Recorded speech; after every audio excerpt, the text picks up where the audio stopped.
Hello everyone, welcome to my channel K education. मैं आप लोगों के सामने यूपी टेट, सी टेट और सुपर टेट के लिए पर्यावरण अध्ययन के महत्वपूर्ण प्रश्नों को लेकर आई हूँ।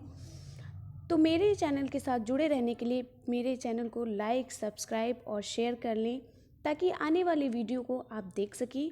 और वीडियो को पूरा देखिएगा, प्लीज़ हमारे वीडियो को स्किप मत करिएगा।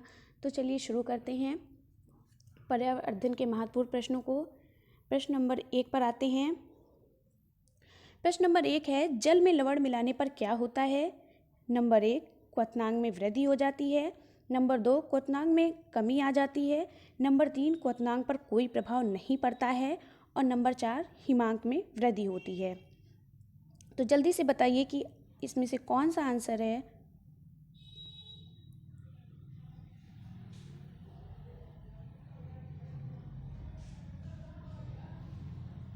हाँ, तो बिल्कुल सही, क्वथनांक में वृद्धि हो जाती है। नेक्स्ट क्वेश्चन है आपका, निम्नलिखित में से जीव जंतुओं के आवास होते हैं? पहला है स्थल में, दूसरा है जल में, तीसरा है वायु में और चौथा है उपरोक्त सभी में। तो जल्दी से बताइए कि किस में होते हैं।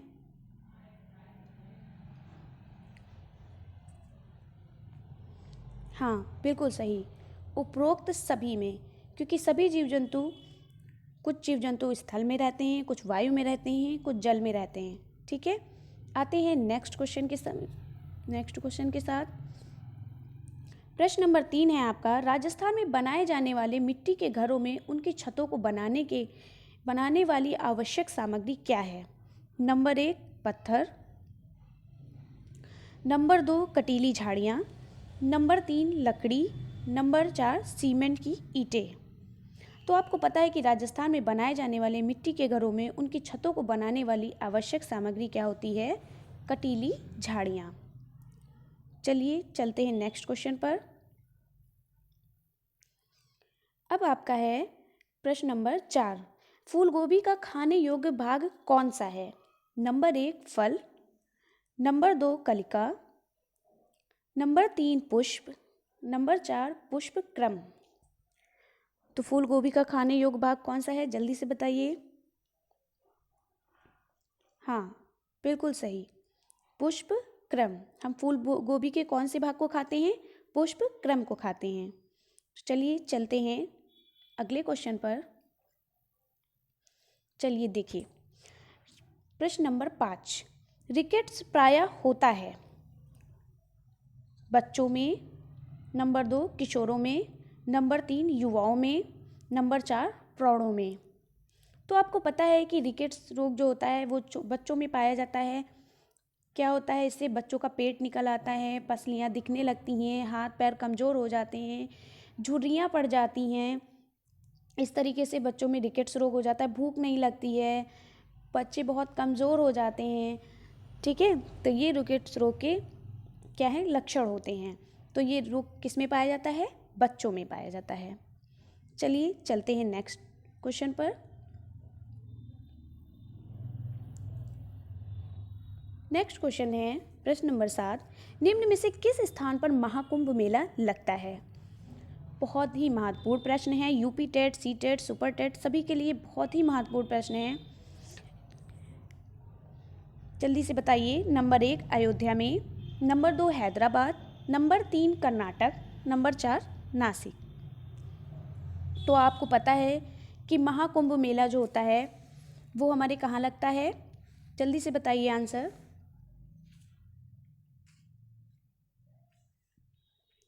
देखिए, आपका महाकुंभ मेला जो होता है वो कहाँ लगता है? नासिक में लगता है, हरिद्वार में लगता है, उज्जैन में लगता है। लेकिन यहाँ पर क्या है, केवल नासिक आंसर दिया हुआ है, तो हम क्या टिक करेंगे? नासिक। ठीक, चलिए चलते हैं नेक्स्ट क्वेश्चन पर। नेक्स्ट क्वेश्चन है आपका, भारत में प्रथम रेल कब चली? यानी भारत में सबसे पहले रेल कब चली थी, किस सन में चली, ये आपसे पूछा गया है। तो देखिए, भारत में जो हमारी प्रथम रेल है वो नंबर 1, 1953 ईस्वी में। नंबर 2, 1853 ईस्वी में, नंबर 3 1857 ईस्वी में, नंबर 4 1915 ईस्वी में। तो जल्दी से बताइए कब चली थी।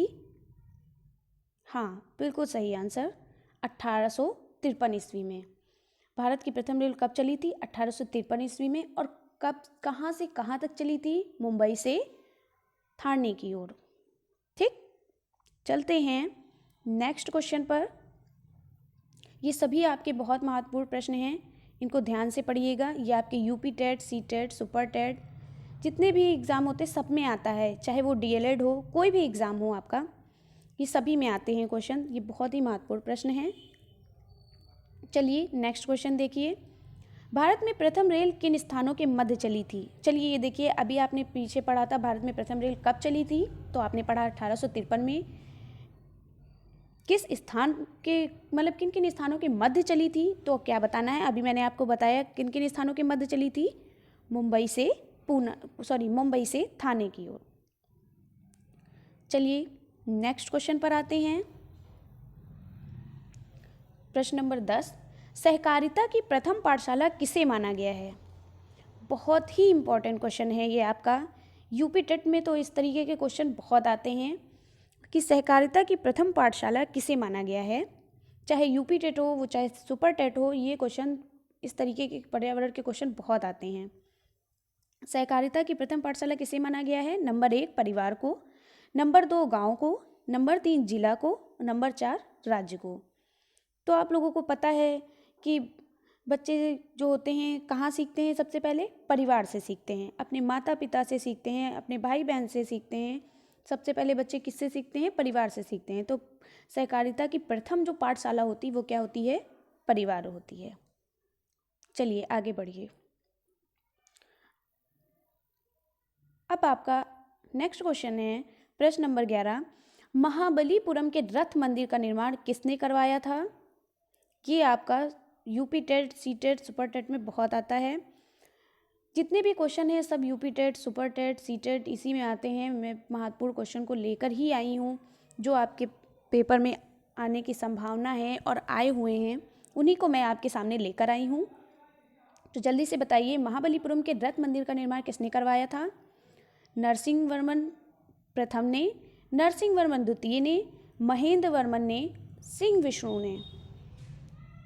जल्दी से आंसर दीजिए। तो किसने करवाया था?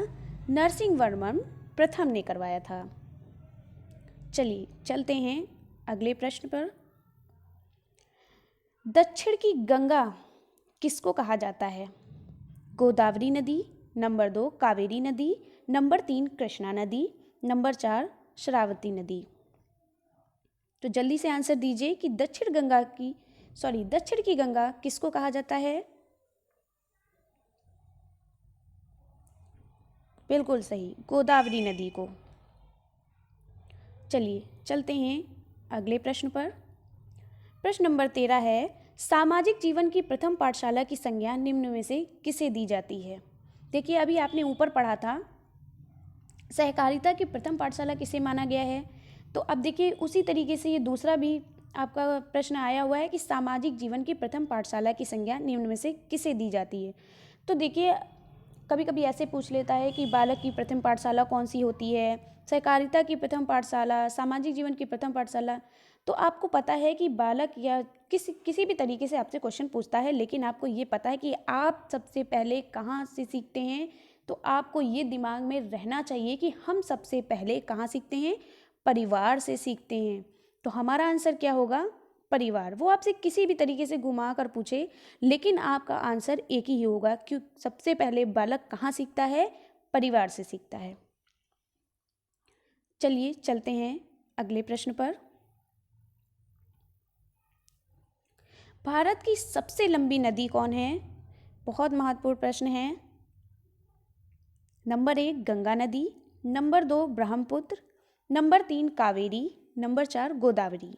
जल्दी से आंसर दीजिए कि कौन सी भारत की सबसे लंबी नदी है। चलिए वेरी गुड, गंगा नदी। कौन सी नदी है? गंगा नदी।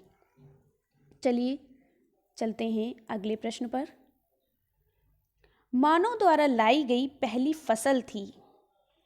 बहुत ही महत्वपूर्ण प्रश्न है UP TET, C TET, super TET के लिए कि मानव द्वारा लाई गई पहली फसल कौन सी थी।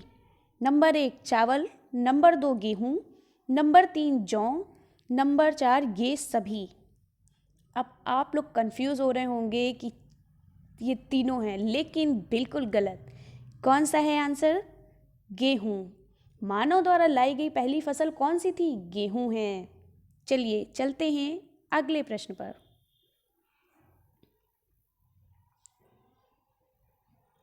प्रश्न नंबर 16, सबसे बड़ा महासागर कौन सा है? बताइए जल्दी से, सबसे बड़ा महासागर।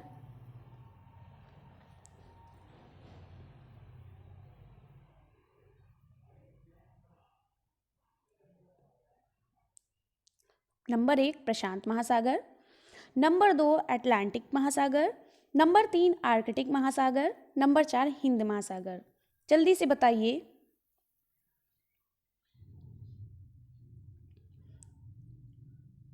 Very good. कौन सा है? प्रशांत महासागर। चलिए आगे बढ़ते हैं अगले प्रश्न के साथ। प्रश्न नंबर 17, किस राज्य को भारत का मसाला उद्यान कहा जाता है? बहुत ही महत्वपूर्ण प्रश्न है ये। नंबर 1 मध्य प्रदेश को, number 2 Andhra Pradesh, number 3 Kerala, number 4 Uttar Pradesh. आप लोगों को पता है कि सबसे ज़्यादा मसाला कहाँ पाया जाता है? केरल में पाया जाता है। तो इसका आंसर क्या होगा? केरल। चलिए चलते हैं अगले प्रश्न पर। प्रश्न नंबर 18, वह पौधा जो ऑक्सीजन की अनुपस्थिति में श्वसन कर सकता है। क्या पूछा है? कि अनुपस्थिति में, ठीक है, वह पौधा जो ऑक्सीजन की अनुपस्थिति में श्वसन कर सकता है, वह पौधा कौन सा है?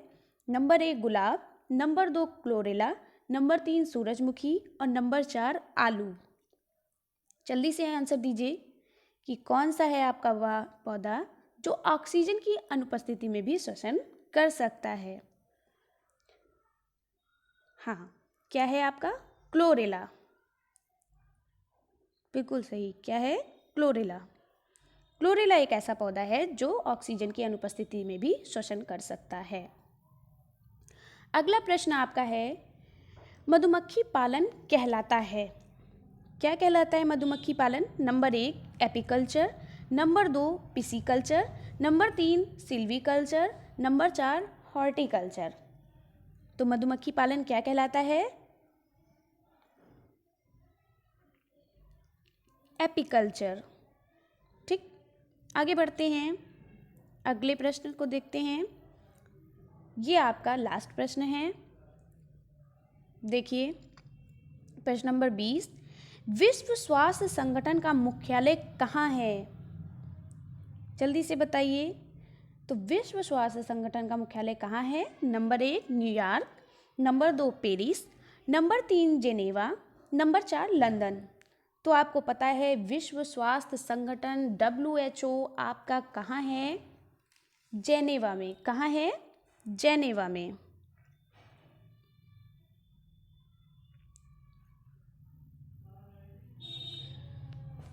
तो फ्रेंड्स, कैसी लगी मेरी वीडियो? प्लीज़ कमेंट्स बॉक्स में ज़रूर बताइएगा कि मेरी वीडियो कैसी लगी। जिन्होंने मेरे चैनल को सब्सक्राइब नहीं किया है वो हमारे चैनल को सब्सक्राइब कर लें, लाइक और शेयर भी कर लें। लाइक और शेयर करना बिल्कुल भी ना भूलें। तो मिलते हैं नेक्स्ट वीडियो के साथ। तब तक के लिए बाय बाय, टेक केयर।